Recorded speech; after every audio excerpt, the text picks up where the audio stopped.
Un saludo de paz para cada uno de ustedes, amigos y amigas que nos sintonizan a través de Agape TV, su canal positivo. Bienvenido seas a Tiempo de Gracia y el día de hoy quédate con nosotros porque tendremos palabra de Dios para profundizar un poquito más acerca de qué es el purgatorio. ¿Existe realmente este estado de las almas? ¿Es bíblico también? Pues quédate con nosotros que hoy vamos a aprender para, por supuesto, sea bien de nuestras almas y las de nuestros hermanos en el purgatorio. Y quiero iniciar con la frase de este programa y dice de la siguiente manera: si las pobres almas del purgatorio hubiesen conocido en la tierra lo que les esperaba en la eternidad, el purgatorio se habría quedado vacío. Y esto lo decía Santa Teresita del Niño Jesús. Qué impresionante lo que ella dice por una sencilla razón: es falta de conocimiento. Santa Teresita, una santa preciosa por su inocencia, por su pureza, una santa niña, por decirlo así, pues ella, el punto clave que ve con respecto al purgatorio es la ignorancia sobre este tema. Y por eso el día de hoy vamos a profundizar un poquito más, pidiéndole al Señor esa gracia de poder acercarnos más a su sangre, a los sacramentos, para evitar el purgatorio. Quiero iniciar leyendo lo que nos dice el Catecismo de la Iglesia en el numeral 1030 acerca de este tema. El purgatorio es el sufrimiento de las almas que no se condenan por no haber muerto en pecado mortal, pero tienen que purificarse de algún rastro de pecado antes de entrar al cielo. Entonces tenemos que tomar en cuenta acá que el purgatorio no es una segunda oportunidad de salvación. Tenemos que tener bien claro esto: la salvación se define aquí y ahora, en esta vida terrena. Es aquí donde nosotros decidimos libre y voluntariamente creer y aceptar el amor de Jesús que se derramó en la cruz, o simplemente libre y voluntariamente no aceptarlo. San Juan 3:16 en adelante, incluso el versículo 17 nos dice que el Padre no envió a Jesús para condenar al mundo, sino para salvarlo por medio de él. Pero los que en libertad deciden rechazar el amor, rechazar a Jesús, no creer en él, está bien, es tu decisión, pero por supuesto hay una consecuencia, como toda acción tiene una reacción también, o toda decisión tiene por supuesto una consecuencia. Dice, automáticamente tú te excluyes del cielo eterno. Tú te excluyes de esa casa, de esa morada en el cielo que Jesús ha prometido. Tenemos que tener bien en claro, como creyentes cristianos, como creyentes católicos y cualquiera que se diga cristiano, porque recordemos que cuando hablamos de cristianos estamos hablando de la Iglesia de Cristo, la Iglesia católica, pero también nuestros hermanos protestantes que, aunque se separaron de la Iglesia, pues sí creen en Jesús, al igual que los ortodoxos, los coptos. El punto es que nos dice San Juan 14, Jesucristo el Señor. No estamos hablando de un papa, estamos hablando de Jesucristo. Él prometió, San Juan 14 del 1 en adelante: crean en Dios y crean también en mí. En la casa de mi Padre hay muchas moradas a donde habitar. Yo voy a prepararles un lugar, y después de irles a preparar un lugar, vendré otra vez para llevarlos conmigo a ese lugar que yo les voy a ir a preparar. Grábate esto en tu mente y en tu corazón. San Juan 14:1 en adelante. Jesús, su promesa es que hay una morada, una habitación para ti en la casa del Padre, y que Él va a regresar por segunda vez para llevarnos con Él a ese lugar que Él fue a preparar. Esta es nuestra promesa, guárdala, porque nos va ahora a servir más adelante en esta profundización acerca del purgatorio. Teniendo en cuenta que la salvación, número uno, se define aquí.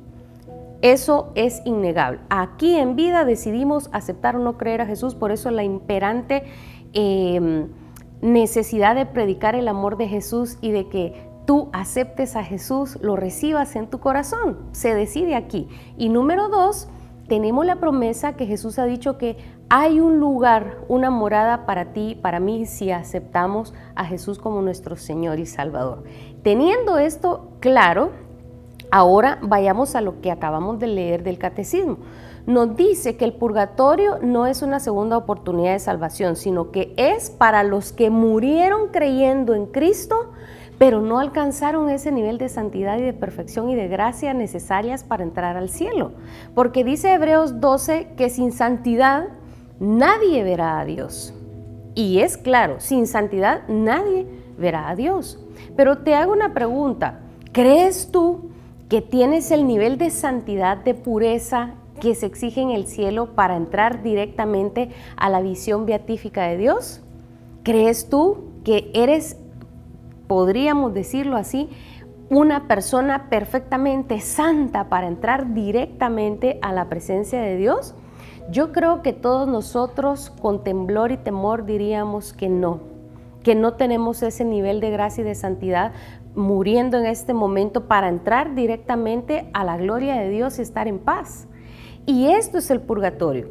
Es un estado de purificación para las almas que sí aceptaron a Jesús aquí en la tierra, pero que no alcanzaron ese nivel de santidad, de gracia y de perfección aquí en la tierra. Y por lo tanto, dice el Catecismo, les doy el numeral para aquellos que acaban de empezar a ver el programa, en el numeral 1030, que es para limpiar todo rastro que haya quedado de pecados veniales en nosotros y que no enmendamos, que no reparamos y que por lo tanto necesitamos esa purificación. Entonces, también es un dato importante que la existencia del purgatorio, esta es la tercera enseñanza, es un dogma de fe para nosotros como cristianos. Está definido en el Concilio de León, de Florencia y también en el Concilio de Trento. Cuando hablamos de concilios y de dogmas, alguien puede decir, entonces ya es una definición humana. Detente. La iglesia cuando habla de concilios es que se reúnen todos los apóstoles, los sucesores de Pedro, los sucesores de los apóstoles y discerniendo en oración y leyendo las Sagradas Escrituras y testimonios también, entonces se nos va enseñando acerca de la fe.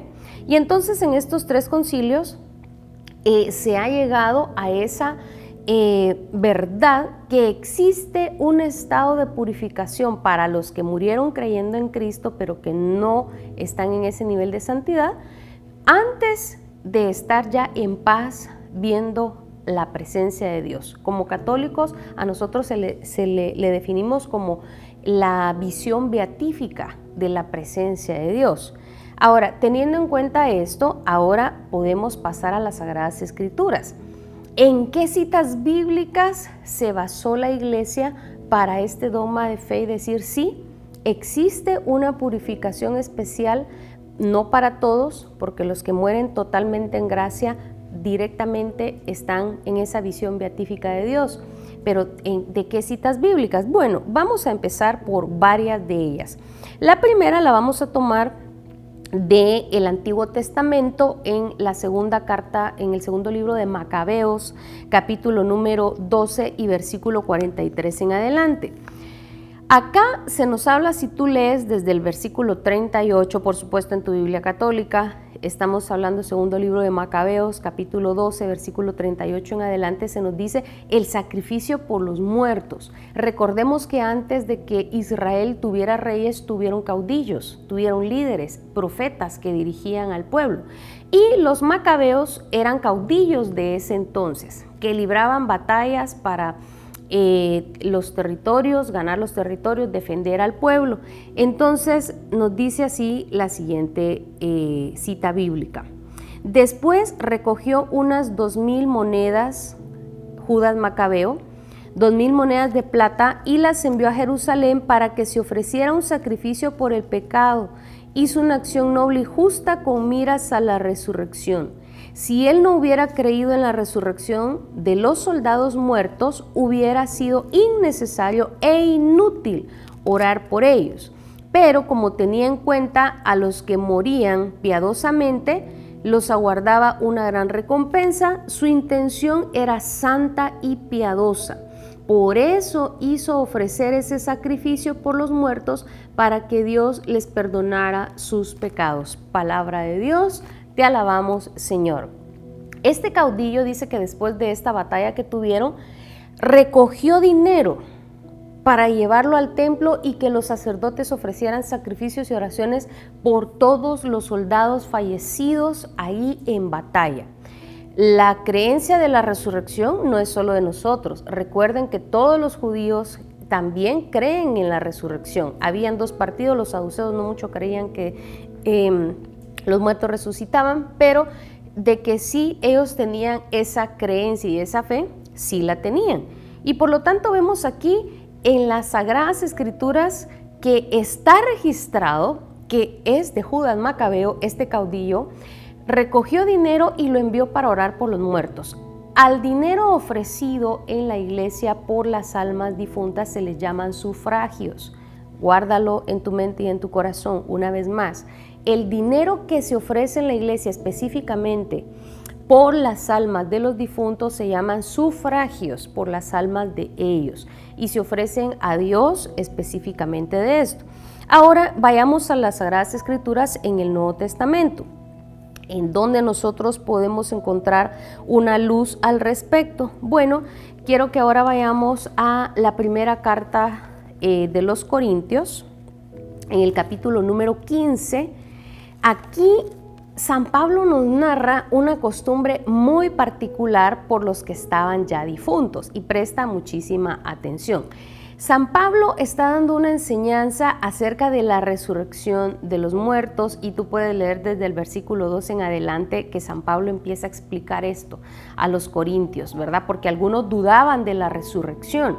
Pero dentro de esa enseñanza, San Pablo habla de la siguiente costumbre y presta mucha atención. Primera de Corintios 15, 29. De otra manera, los que se bautizan por los muertos, ¿para qué lo harían si los muertos no resucitan? ¿Para qué bautizarse por ellos? ¿Y por qué estamos nosotros en peligro todos los días? Porque, hermanos, todos los días estoy en peligro de muerte, dice San Pablo. Pero ¿qué habría ganado yo con eso si es verdad que los muertos no resucitan? Entonces, como alguien dice, comamos y bebamos que mañana moriremos. No se dejen engañar, como alguien dijo, los malos compañeros echan a perder las buenas costumbres. Vuelvan verdaderamente al buen juicio y no pequen, pues algunos de ustedes no conocen a Dios, y digo esto para que les dé vergüenza. Palabra de Dios, te alabamos, Señor. San Pablo está acá hablando porque algunos vivían como que solo existía esta vida presente aquí en la tierra. Y dice, de otra manera, los que se bautizan por los muertos, ¿para qué lo harían? Mira qué tremendo. San Pablo habla acá que en las primeras comunidades cristianas, mira qué hermoso esto. Y tienes que entenderlo porque en nuestras hermanos o nuestras hermanas iglesias protestantes, esto no lo hablan. San Pablo acá está hablando de que las primeras comunidades cristianas incluso hacían oraciones de salvación por los muertos. ¡Qué hermoso esto!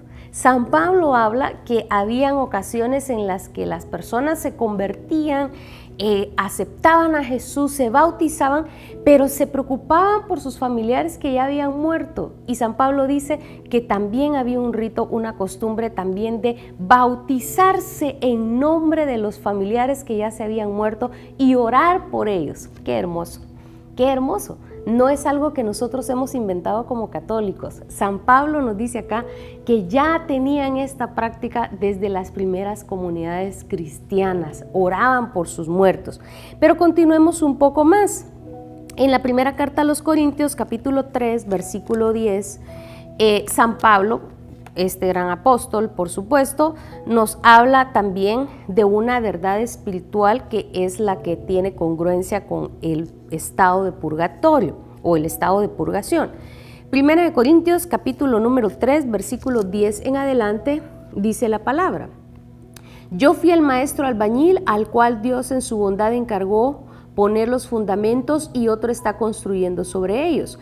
Pero cada uno debe tener cuidado de cómo construye, pues nadie puede poner otro fundamento que el que ya está puesto, que es Jesucristo.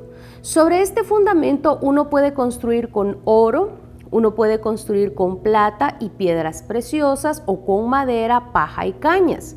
Pero el trabajo de cada cual se verá claramente en el día del juicio, porque ese día vendrá como fuego, y el fuego probará la clase de trabajo que cada uno haya hecho. Si lo que uno construyó es resistente, recibirá su pago. Pero si lo que construyó llega a quemarse, perderá su trabajo, aunque él mismo logrará salvarse como quien escapa del fuego. Palabra de Dios, te alabamos, Señor. San Pablo acá no está hablando de una construcción material. Él está hablando metafóricamente de que a partir del momento en que tú aceptas a Jesucristo como tu Señor, como tu Salvador, como el Mesías, como el Cordero de Dios, a partir de ese momento tú tienes que empezar esa construcción de tu vida, de ese caminar en santidad, porque Jesús lo decía, San Mateo 5:49, sean santos como mi Padre sea santo, y eso es un caminar hasta el día que nos muramos. Eso es un irse transformando, irse santificando todos los días. Hoy, en palabras muy, tal vez en palabras muy de moda, podríamos decir, es ir sacando esa mejor versión de nosotros todos los días con la ayuda de la gracia divina. Y San Pablo dice, algunos van a construir con oro y van a recibir su paga. ¿Por qué? Porque sus obras no se van a perder y van a recibir esa paga inmediatamente. Pero los que construyen con paja, dice, sus obras en el día del juicio se van a quemar, pero ellos van a poder salvar su vida como quien escapa del fuego. Y hermanos, el fuego, cuando lo hablábamos acerca del infierno, la existencia del infierno, el fuego es lo más parecido al tormento, decía Santo Tomás de Aquino y también San Agustín de Hipona, que el fuego es lo más parecido al tormento que se sufre en el infierno. Y aquí tengo que hacer esta aclaración. Muchos santos han hablado porque Dios les ha dado esa revelación, así como los pastorcitos de Fátima, que el tormento del infierno también es igual al tormento del purgatorio. ¿Cuál es la diferencia? Que en el del purgatorio, como murieron creyendo en Jesús, van a salir y ese tormento va a terminar, pero en el infierno ya no. Entonces, el tormento, la purificación del purgatorio es igual a la del infierno, con esa diferencia, que un día va a llegar a su final. Y San Pablo dice, aunque él va a lograr salvar su vida como quien escapa del fuego. Ahora, la otra pregunta que nosotros podemos tener, entonces, ¿vale la pena orar por los difuntos? Ya vimos en 1 Corintios, si usted quiere irse al Nuevo Testamento después de Jesús, pues ya le di varias citas, pero le voy a dar una más. Segunda de Timoteo, capítulo 1. Ahora vamos a ir a la segunda carta de Timoteo, capítulo 1, versículos del 16 en adelante. San Pablo vuelve a instruir al respecto. Como ya sabes, le dice San Pablo a Timoteo, todos los de la provincia de Asia me abandonaron, entre ellos Figelo y Hermógenes. Que el Señor tenga misericordia de la familia de Onesífero, porque él muchas veces me trajo alivio y no se avergonzó de que yo estuviera preso. Al contrario, apenas llegó a Roma, se puso a buscarme sin descanso hasta que me encontró. Que el Señor le permita encontrar su misericordia en aquel día. Tú ya sabes muy bien cuánto nos ayudó en Éfeso. Palabra de Dios, te alabamos, Señor. San Pablo está intercediendo por este hombre llamado Onesífero. Él explica que fue una persona que siempre lo recibió, que nunca se avergonzó del Evangelio, que no tuvo miedo de ser rechazado por recibir a San Pablo, y él hace una oración, pide al Señor misericordia por Onesífero, que ya estaba muerto, y pide misericordia también por su familia. Hermano, orar por los muertos no es algo no es un invento reciente de la Iglesia Católica, sino que es algo pero tan nato de todo el pueblo de Dios, desde los judíos en el Antiguo Testamento, porque ya lo vimos, y desde las primeras comunidades cristianas que oraban por los que ya se habían muerto. Imagínate, hasta se bautizaban en nombre de los que ya habían fallecido para que alcanzaran salvación. Ahora, esto no tendría sentido si no existiera un lugar de purificación. ¿Por qué? porque si la persona aquí no aceptó a Jesús, ya no hay esperanza, ya no hay esperanza. La salvación se decide aquí. Pero para los que murieron creyendo en Cristo sin ese grado de santidad, estamos viendo acá, según las Escrituras, que hay esa purificación para entrar en santidad a la presencia y a la visión beatífica de nuestro buen Señor. Ahora, ¿qué dice Jesús al respecto? Bueno, vayamos a otras citas bíblicas. En San Mateo capítulo 12, versículo 32, Jesús reprende a los que dicen que Él expulsa a los demonios en nombre de Belcebú. Presta atención, San Mateo capítulo 12, versículo 32, reprende a los que se atreven a decir semejante blasfemia, de que Él expulsa a los demonios por el poder de un demonio también. Vamos a leerlo literalmente, San Mateo capítulo número 12, versículo 32. Y acá nos dice la palabra del Señor: el que no está a mi favor está en contra mía, y el que conmigo no recoge, desparrama. Por eso les digo que Dios perdonará a los hombres todos los pecados y todo lo malo que digan, pero no les perdonará que con sus palabras ofendan al Espíritu Santo. Dios perdonará incluso a aquel que diga algo contra el Hijo del Hombre, pero al que hable en contra del Espíritu Santo no lo perdonará, ni en el mundo presente ni en el venidero.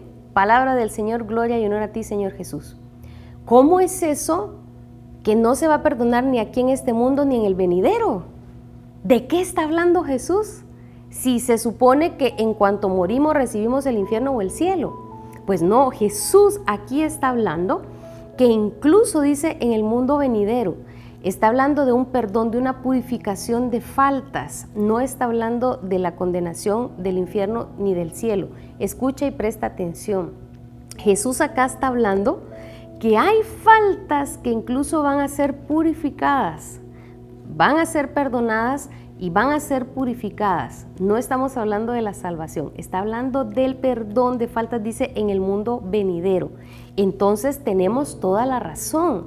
La salvación se define aquí en la tierra, pero para los que no tienen un trabajo perfecto, como dice San Pablo, hay un paso, un estado de purificación hasta alcanzar esa santidad. Y es aquí donde entra y toma sentido la penitencia, hermanos, porque la penitencia no es otra cosa que el arrepentirse de los pecados, convertirse, volver, tratar de cambiar, tratar de enmendar o reparar en algo lo que se ha hecho y ir en ese camino de santidad. Cuando no te hablen de conversión, de reparación, de tratar de enmendar, de tratar de cambiar, entonces te están hablando de un evangelio incompleto. Porque Cristo ya pagó por nosotros, es cierto. Que para eso Él murió en la cruz del Calvario y derramó su sangre, amén, así es. Pero Él dijo: niéguense a sí mismo, carguen con su cruz y síganme y sean santos como mi Padre es santo. Está hablando de negarse, de reparación, está hablando de renunciar a la vida que llevamos, está hablando de cambiar, de buscar la santidad, hermanos, y eso es penitencia, todo lo que estamos hablando en este momento.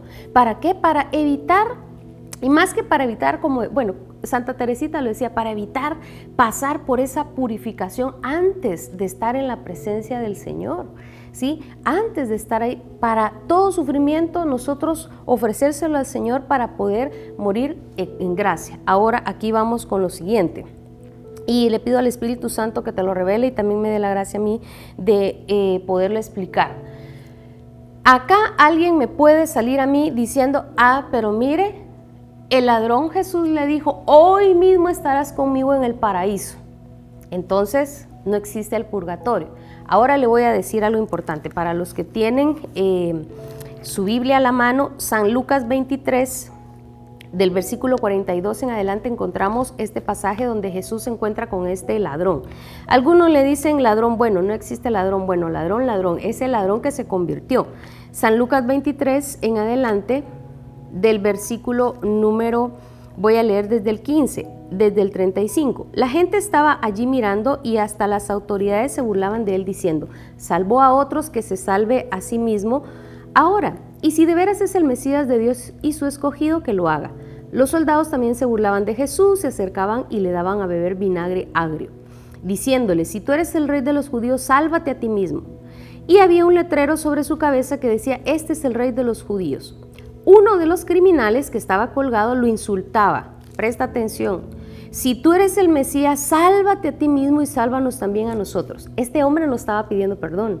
Este hombre no se estaba arrepintiendo de su vida. Este hombre no estaba reconociendo a Jesús. Este hombre, dice, lo estaba insultando y lo estaba retando, lo estaba probando. No se estaba arrepintiendo. Pero el otro, versículo 40, reprendió a su compañero diciéndole: ¿no tienes temor de Dios, tú que estás bajo el mismo castigo? Nosotros estamos sufriendo con toda razón porque estamos pagando, presta atención, porque estamos pagando el justo castigo de lo que hemos hecho. Pero este hombre no hizo nada malo. Me detengo. Estaba pagando. Estaba recibiendo inmediatamente la retribución de sus hechos. Cualquier cristiano, cualquier persona que cree en Jesucristo entiende y sabe que el día que nosotros morimos, incluso desde ya aquí en la tierra, cosechamos lo que sembramos y recibimos la retribución de nuestros actos. Y este ladrón, por gracia divina, fue tocado y reconoció sus faltas. Él no estaba renegando ni insultando como el otro. Dijo: nosotros estamos pagando. Hermano, el purgatorio es pagar por las faltas que nosotros hemos cometido. Y él dice: estamos pagando el justo castigo de lo que hemos hecho. Si Dios no fuera justo, dejaría de ser perfecto. Y tanto la misericordia como la justicia son atributos de Dios, y él fue claro que el día del juicio cada quien va a recibir lo que merecen sus obras. En eso estamos claros. Luego añadió: Jesús, acuérdate de mí cuando comiences a reinar. Y Jesús le contestó: te aseguro que hoy estarás conmigo en el paraíso. Palabra del Señor, gloria y honor a ti, Señor Jesús. ¿Y qué pasó con este hombre? Si era un ladrón, era un malhechor, y ese mismo día se fue al cielo y no pasó al tal purgatorio. Hermano, el purgatorio es un estado, escuche bien, de purgación, de santificación, de limpieza para entrar con santidad al cielo. ¿Y qué pasó con este ladrón? Que en ese mismo instante fue al cielo. Preste una vez más y preste atención a lo que le voy a decir, que el Espíritu Santo se lo revele. Jesús lo perdonó, Jesús le dio su misericordia, y como lo aceptó y lo reconoció como su Salvador, un lugar para él está en el cielo, pero no lo bajó de la cruz. No le quitó el sufrimiento, no le quitó la paga por sus pecados y por sus hechos, no lo bajó de la cruz. El hombre tuvo que pagar ahí en la cruz por todas las fechorías que había cometido. Jesús le dijo: sí, vas a estar conmigo, pero el ladrón tuvo que morir horriblemente en la cruz. Y esto es algo de lo que no se habla. Usted sabe cómo murió ese ladrón. Su muerte fue horrible. ¿Quién? Yo no quisiera estar en el lugar o aunque tal vez sí, ¿verdad? Para no pasar por el purgatorio podríamos aceptar una muerte así, realmente sí. Pero ese ladrón estaba crucificado, y cuando Jesús murió a las 3 de la tarde, los romanos dice que se acercaron a quebrarles las piernas a los dos ladrones para que se murieran más rápido. Un crucificado podía pasar hasta una semana allí porque se morían de asfixia, no de sangrado, sino que de tanto estar con los brazos en cruz se les compresionaba el tórax y se morían asfixiados. Y los romanos a veces por diversión los ponían boca abajo para que murieran más rápido. También les quebraban las manos, y le escuche bien, si usted lo busca históricamente hablando, los romanos quebraban, no puedo enseñarle porque la cámara no alcanza, pero les quebraban las piernas, también las pantorrillas, y les quebraban también los brazos para que ya no tuvieran soporte y el tórax se les comprimiera más rápido y se murieran más rápido. Le pregunto a usted, ¿qué habrá sentido ese ladrón cuando le quebraron las piernas? ¿Qué dolor más aterrador? Purificación. A ese ladrón la muerte dolorosísima y horrorosa que sufrió le valió de purificación, le valió de pago por sus faltas, y por eso ese mismo día él llegó al cielo. Eso le valió por purificación. Y por lo tanto, amado hermano, entonces ahora yo quiero dejar esto en su corazón. que hay que orar por las almas benditas del purgatorio, porque no sufrieron acá tal vez como el ladrón y por lo tanto hay necesidad. Y quiero cerrar con esto, para afianzar que sí existe este estado de purificación previo a la visión beatífica de Dios. ¿Por qué? Escúcheme bien. Iniciamos con la promesa de San Juan 14 del 1 en adelante. Crean también en mí, hay una morada en la casa del Padre y yo voy a prepararles un lugar, y después de prepararles un lugar vendré otra vez para llevarlos conmigo al lugar donde están. Aquí Jesús afirma que ninguno de los que ya murieron, ninguno, están en esa morada que Él fue a preparar. ¿Y sabe por qué? Porque Jesús no ha regresado por segunda vez. Jesús ahí mismo, vuelve a leer despacio San Juan 14 del 1 en adelante, y luego vendré otra vez para llevarlos conmigo a ese lugar, porque la resurrección, número 2, ninguno está en esa morada porque la resurrección todavía no se ha dado.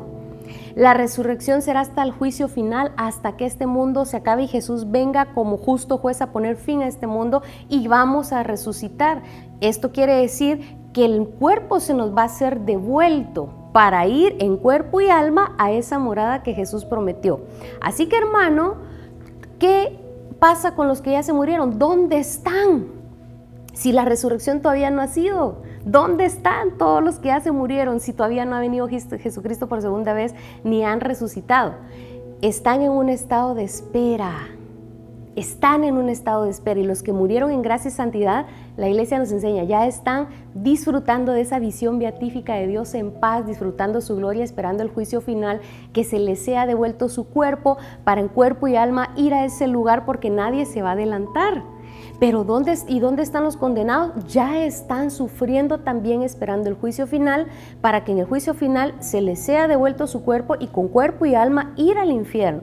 ¿Y dónde están los demás? En ese tercer estado de purificación, los que murieron creyendo en Cristo, pero que no alcanzaron ese nivel de santidad y que van a llegar a su fin para ver a Dios. Entonces, hermano, a orar por todas las santas almas del purgatorio. El tiempo se me ha agotado, así que cierro con lo que decía el Santo Padre Pío. Un día le preguntaron al Santo Padre Pío de Pietrelcina sobre la importancia de rezar por las almas del purgatorio y les dijo: sobre esta montaña de San Rotono Giovanni vienen más almas del purgatorio a oír misas que hombres y mujeres vivientes para buscar oraciones. Así que, hermano, no nos olvidemos de ellas, hay que orar, ofrecer sufragios, ofrendas económicas para poder también aliviarles, porque ellos no pueden pedir nada para ellos. Pero también decía este santo que las oraciones de las almas del purgatorio son más escuchadas y son más eficaces que las de los mismos santos, porque ellos están sufriendo y le ofrecen a Dios ese sufrimiento por nosotros y oramos por ellos para salir más pronto. Así que, hermano, ahí donde estás, no te olvides de rezar por las almas del purgatorio, porque puede estar un familiar ahí y también un día tal vez podamos nosotros estar ahí, necesitemos oración. Dios te bendice.